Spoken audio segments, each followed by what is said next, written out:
L'exemple de l'Holocauste offert par Saül, rapporté dans 1 Samuel 13, 8, 14, peut nous servir d'avertissement. Il offrit lui-même l'Holocauste au moins pour 3 raisons. Tout d'abord, il voyait que le peuple se dispersait loin de lui.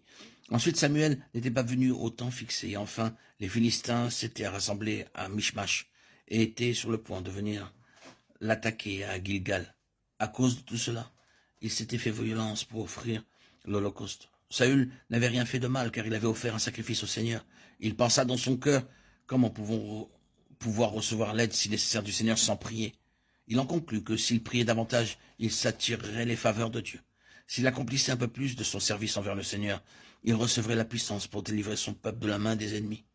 Saül a dû être bien surpris lorsque Samuel lui déclara « Tu as agi en insensé.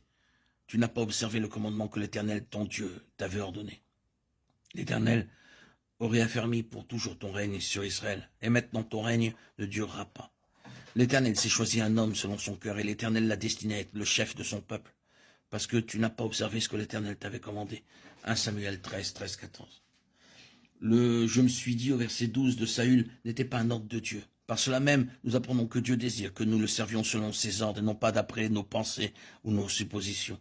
Toute œuvre qui a pour base nos suppositions ou nos plans sera rejetée par le Seigneur, car il cherche un homme selon son cœur. Il apprécie beaucoup plus notre obéissance que ce que nous faisons. Écouter sa parole vaut mieux que la graisse des béliers. 1 Samuel 15, 22. Chaque serviteur de Dieu doit se souvenir de cela. Trop souvent, nous nous hâtons pour faire les choses comme le fit Saül. Nous avons du mal à croire que Dieu n'est jamais en retard. Nous ne sommes pas capables d'attendre son heure. Nous ne voyons que notre besoin, les circonstances, et nous négligeons d'attendre l'heure de Dieu.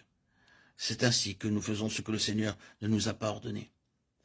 Nous savons que Saül fut rejeté par Dieu, parce qu'il avait été trop zélé, trop impatient d'offrir le sacrifice et trop hâtif dans la prière.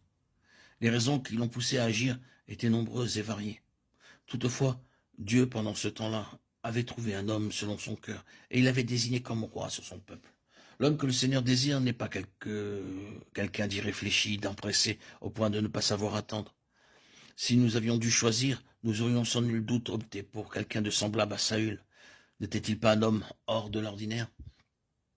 Il dépassait de la tête tout le peuple. Cependant, Dieu ne cherchait pas un homme hors du commun, mais un homme selon son propre cœur.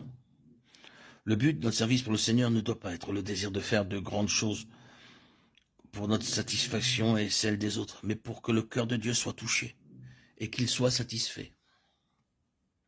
Ce sont uniquement des gens comme cela que Dieu pourra utiliser. Il cherche de tels hommes. Tu as agi en insensé, tu n'as pas observé le commandement que l'Éternel, ton Dieu, t'avait ordonné. L'Éternel aurait affermi pour toujours ton règne sur Israël, et maintenant ton règne ne durera point. L'Éternel s'est choisi un homme selon son cœur, et l'Éternel l'a destiné à être le chef de son peuple, parce que tu n'as pas observé ce que l'Éternel t'avait commandé. 1 Samuel 13, 13, 14.